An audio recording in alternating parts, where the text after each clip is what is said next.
welcome to episode 2 of The World According to Eli, a podcast in which we look at the week's news through the eyes of a 10-year-old. My name's Mark Rowe. I am a comedian, teacher and father of 3, one of whom is Eli Sesford Rowe. Hello Eli, how are you? I'm good, thank you. Wonderful stuff. Have you had a good week? I don't know, let's find out. Okay, good. So we'll have a look at some of the stories that have come up. Now this one is an interesting one. I think you're going to be into this. A man has ordered from Greggs the world's biggest ever bacon bap. Ever. He's claiming it is anyway. It's a bacon bap, one roll, but with 100 rashers of bacon in it. Damn, somebody called Guinness World Records. Well, I think they probably have done, yeah. I mean, they're talking about it being somewhere around 8,000 calories. That's about 4 times the amount of calories that any adult is supposed to eat in one day. Now, here's my question to you. Do you think you could eat the world's largest bacon bap? No. No? What do you think? If I took you down Greggs, we packed up this podcast, took you down Greggs, I ordered a bacon bap. Let's go one each. Let's push the boat out. Why not? Bacon roll, but with 100 rashers of bacon in it. What do you think you're going to be thinking when that is stacked up in front of you? I'd eat half of yours and all of mine. You just told me you couldn't eat one. The answer... Yeah, I said I couldn't eat one. Oh, I couldn't eat one, but I could eat 1.5. Is that what we're going with? Okay, so here's what I thought when I saw that. Because you now do eat bacon, you were, I think it's fair to share with our listeners, yes, a little bit of a fussy eater when you were younger, but you are getting better and better at the things that you eat. But here's what I want to know. Rather than 100 rashers of bacon, if you were going to have a huge bap, the world's biggest bap, and you've got 100 of something in it, what would you actually want? I'm going to say it in one way, and one way only. Sausages! Yeah, I thought you were going to say sausages. I had a brief moment of panic where I saw the look in your eye and thought you might go chicken nuggets there for a minute. But actually, yeah, 100 sausages. And I think where you were like, oh, I'm not sure about the bacon bap, and then we went off on this world about maybe you would eat more, yours and mine. If it was 100 sausages in a bap, I have absolute 100% confidence that you would be 2 foot in that. It would be gone in seconds. You'd be wiping your mouth and the sausages would be vanished. Here's a good question for you. You know, people talk about your death row meal. Do you know what that is? When you're about to be executed. Yeah, so... And then you're allowed to pick whatever you want. Yeah, you can have one meal. It can be absolutely anything. What are you going to have? Weetabix. They have metal in them. So they've got metal in them? They have like iron in them so I can break out with them. But how's that going to help you? You've just had some Weetabix and then you're going to... I don't understand how you're going to break out. No, I break out with the Weetabix. They've got iron in them. So you're not going to eat them? You're just going to use them to file away at the bars? Yeah.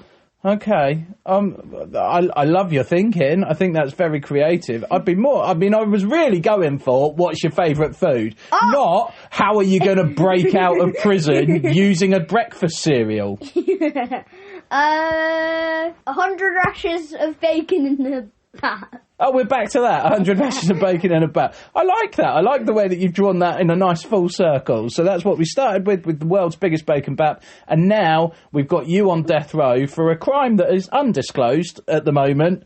But you are going to have as your death row meal a bacon bat, the world's biggest bacon bat.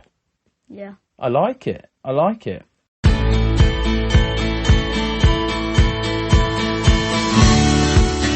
Okay, let's move on. I've got another story that I want to ask you about.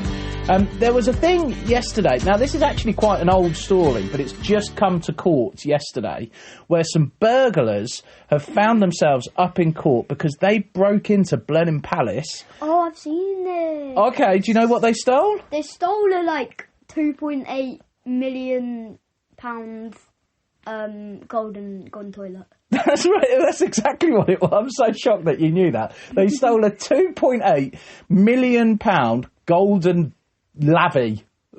toilet.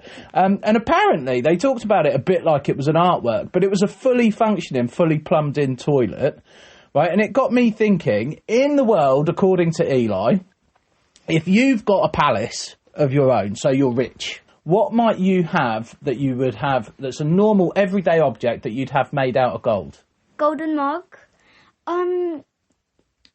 This one is quite random. I'd have a golden towel. Right, why do you want a golden towel? Because I just like towels, okay? Do you think a golden towel would be comfortable? Because I like to think when I get out of the bath or shower, I want something that's nice and soft and gentle and... I wouldn't have it for like getting out of the shower or bath. One random fact about me, I like sleeping on I like having a towel on my mattress. And I like sleeping on it. It just feels nice on my back. So I would have that but gold. Okay, and then anything else? So we've got a towel, we've got a mug.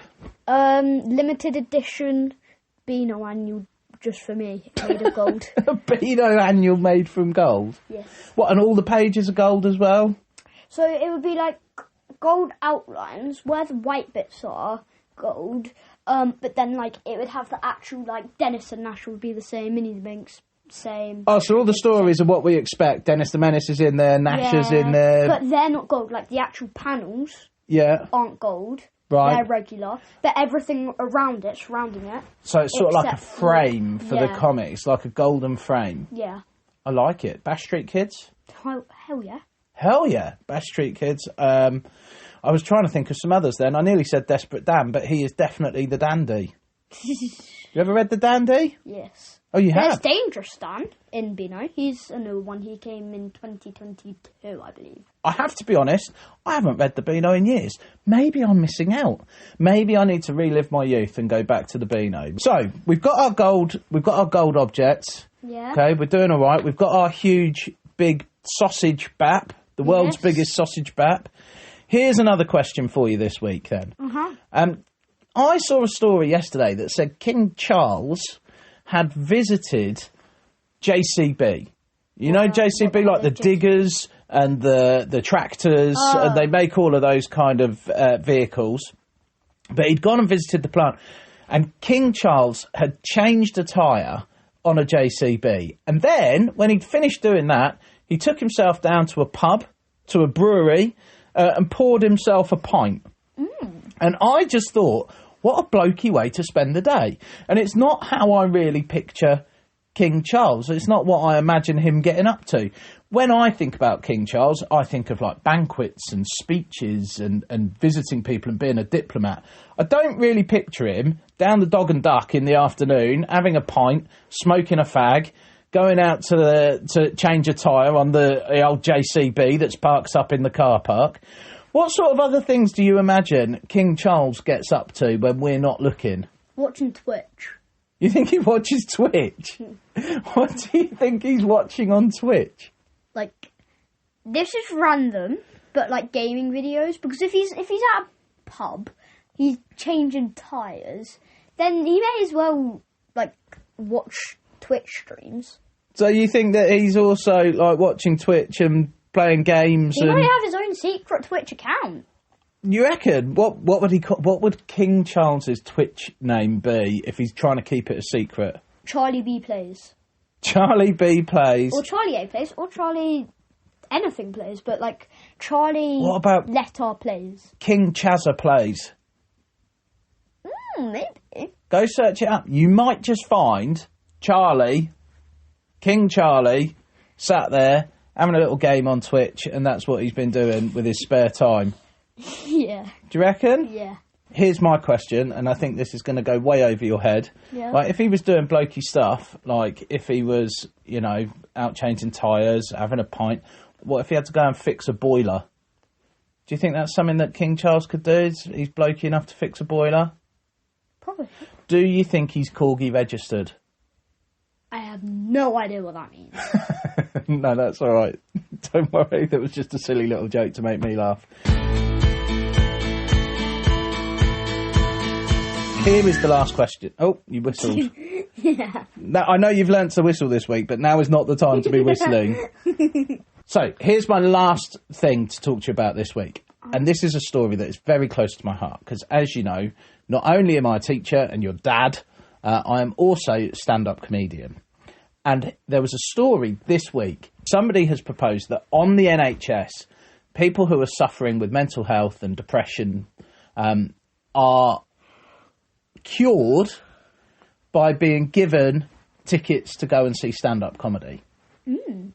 What do you think that does as an idea? Do you think that would work? Do you think people who are depressed and people who are suffering with their mental health should go and watch more stand-up comedy? Do you think that's a good idea? It depends who the comedian is. Because, like, some comedians, they're not always, like, funny to everyone.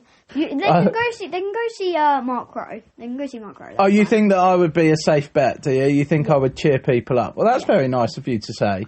What I'm asking, I suppose, is do you think that laughter makes people feel better? Yes. It's scientifically proven that laughter makes the body feel better. Is it? Yes. How do you feel when you're laughing? When I'm at school and at break time, I laugh quite a lot because my friends are quite funny. I'm quite funny.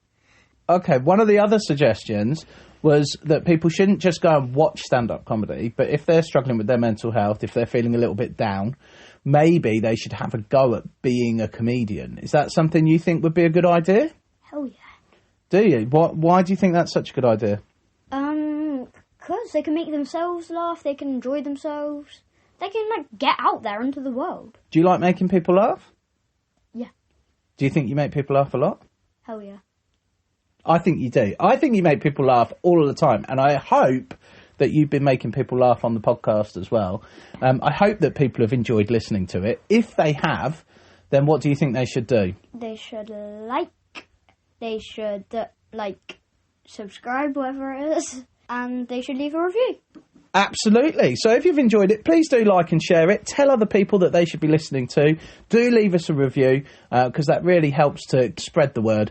And hopefully we can make a few more episodes of The World According to Eli. But for now, that's it for this week. Eli, say goodbye. Bye. Wait, I have one more thing. Count how many hell yes there were in this episode. Oh, was that a deliberate thing? I noticed you keep saying hell yeah. Has someone put you up to that? No. Okay. That's just going to be my thing. At the end of each episode, I'm going to say, count how many hell yes there has been. Oh, it's like a catchphrase? Yeah. You've got yourself a catchphrase. Okay, well, yeah, do that. I don't know how many there were. I did notice that he kept saying hell yeah. I thought he was like some 80s wrestler or something like that. But, yeah, check that out and we will hopefully catch up with you next week. Thanks ever so much for listening. See you next time. Bye-bye.